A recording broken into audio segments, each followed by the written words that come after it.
you're probably wondering which madman gave me the keys to a £500,000 classic BMW M1. And I'm thinking exactly the same thing, but fortunately, a friend of mine who's big into collecting rare and fabulous cars has been extremely kind and let me borrow this car. Now, before I get into fully introducing this car, have you ever wondered why the BMW 1M, the 2009 BMW 1M, was ever called the 1M, but it wasn't called the M1, like every other M series car that BMW has ever made? Well, it's because of this car. This is the BMW M1. Before we get into things, before me explaining a lot more about this car to you, I just want to share with you a couple of numbers, a couple of facts and figures that for me puts into context this car more than any 0 to 60 time or lap time ever could. And that is 457 and 500,000. Now, I'm sure you can see where I'm going, but let's start with 457. And that was the production quantity of the BMW M1. The reason for its small production number was that back in the 70s, BMW wanted to get into GT racing. They wanted to compete in the World Championships. And in order to qualify at that time, the cars that were entering had to be road cars. And to class a car as a road car, it needed to be homologated. And so the production numbers, oh, it sounds lovely. The production numbers for this car were capped out. They were capped at 399 road cars, and the extra were made into race cars in a series that eventually became known as the Pro Car series, but we'll get round to that shortly. So, as a result, only 399 road cars were built of the M1, and that's where that 500,000 comes in, because 30 years later, the BMW M1 is now trading hands for £500,000. Yeah, this BMW could easily be sold for 500 grand, which is amazing. I mean, when we associate, expensive numbers with BMWs these days, they're nowhere near that figure. So yeah, I'm currently driving a £500,000 BMW, and it's from the 70s. Now, what was strange about this car was BMW at that time actually approached Lamborghini to develop this car. They were involved in racing at that time, and BM thought that they would be a suitable partner to help them to design the car and develop it for a racing series. And that basically has a lot to do with why this car looks like it was a Lamborghini from the 70s. It's because that's exactly what it was. BM teamed up with them, their design team took over, which is why the front of this car looks like a cheese wedge, and the back of it has 2 BMW badges. I've never seen a road car with 2 logo badges on it. The reason for that was it had so much Lamborghini design emphasis in it that when it was on the road, when you were being overtaken by this car, BMW didn't want you to think that you were being overtaken by a Lambo. And that's not the only thing that Lamborghini left in this car. This has had a heavy slap of 70s Italian car design DNA. And they filled the footwell with, I would say, 70% wheel arch. And as a result, you've got that sort of offset driving position of Italian sports cars from the 70s. So let's get into what this car really is. Well, up until the BMW i8, this was the only ever mid-rear engine car that BMW ever made, which in itself makes it a very significant car. It's a 3.5 litre straight 6, and at that time in the 70s it was running 277 brake horsepower, which by modern day standards doesn't sound much, but this car, bang on the nose, weighs just 1,300 kilograms. And when you're in it and up it, just change it down this lovely dogleg gearbox.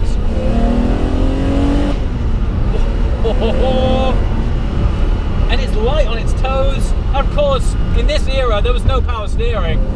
Not from these cars, anyway. And it's lovely. It dances and it flows. And it feels like a proper car. If you think about Italian sports cars of the 70s, the last thing you think about is a good driving experience. And that's essentially what this is. While it has a BMW engine in it, it was still given to Lamborghini.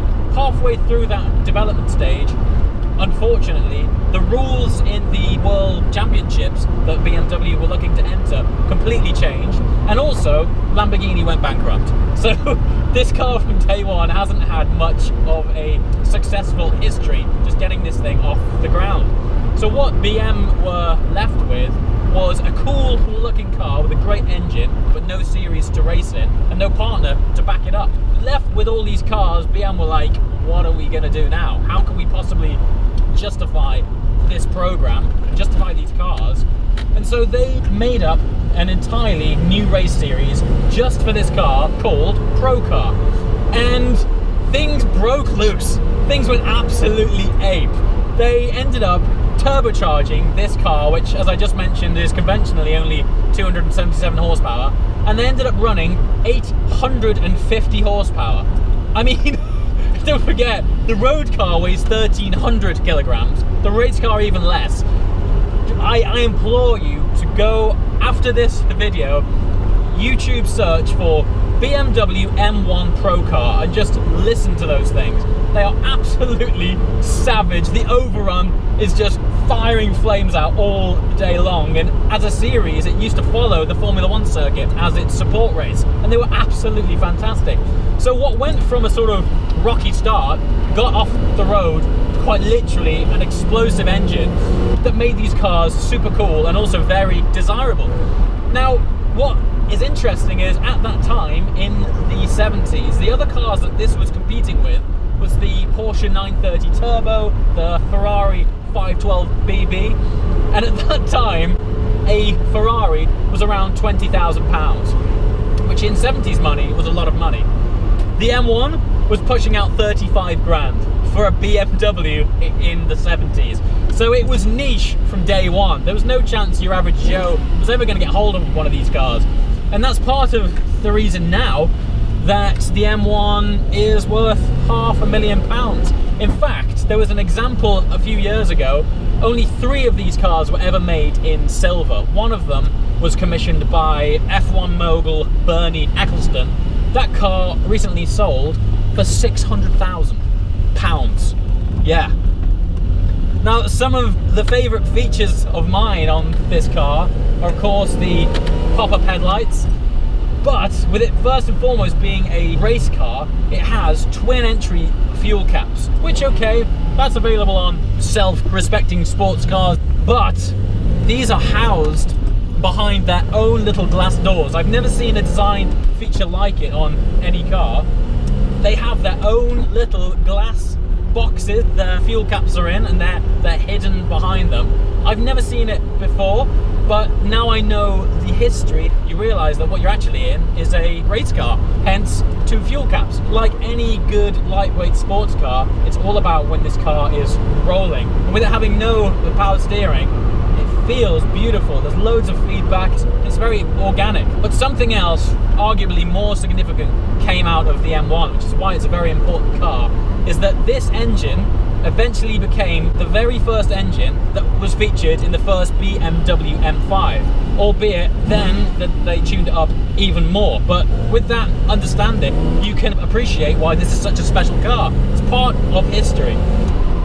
It's cooler because underneath is Bavarian engineering. It's the finest Bavarian skill, and it's beautiful. It runs fabulously. The engine's sweet. We've got a dogleg gearbox, of course, because it originated as a race car. But just listen to the engine. Oh. Of course, by modern day standards, it's not fast at all. But that's not the point, is it? You're getting in something which provides just a totally unique driving experience from basically anything that you can buy now. I like it. I really like this car. I'm going to have my chiropractor on speed dial because I'm so offset, but other than that, it's beautiful. So you're probably wondering which madman gave me the keys to a £500,000 classic BMW M1. And I'm thinking exactly the same thing, but fortunately, a friend of mine who's big into collecting rare and fabulous cars has been extremely kind and let me borrow this car today. But I've also got to say a massive thank you to Don Law Racing. Now, Don Law, if you don't know these guys, they particularly specialize in Jaguar XJ220s. And when I say specialize, these guys are the global authority on all things XJ220. But every now and again, they also do up some other incredibly rare and special cars, and my friend left it in their hands. So he said, you know what, drive up to Turn and see Don. He'll pass you the keys and off you go. So massive thank you to my friend, but also a huge thank you as well to Don Law for just taking his time to show me this car. Also, coming soon, I'm going to have to do some more features on this guy and his cars. They got some amazing XJ220s. The company history and story as well is fantastic. So I'm going to try and get Justin Law on Full Chat soon in a very special car. I guarantee it is one of one, the only car in the world of this kind, which will be coming soon. But other than that, I look forward to sharing more adventures. And as always, if you like what you've seen, please hit the subscribe button, and I'll see you next time. Thanks for watching, guys. Ciao.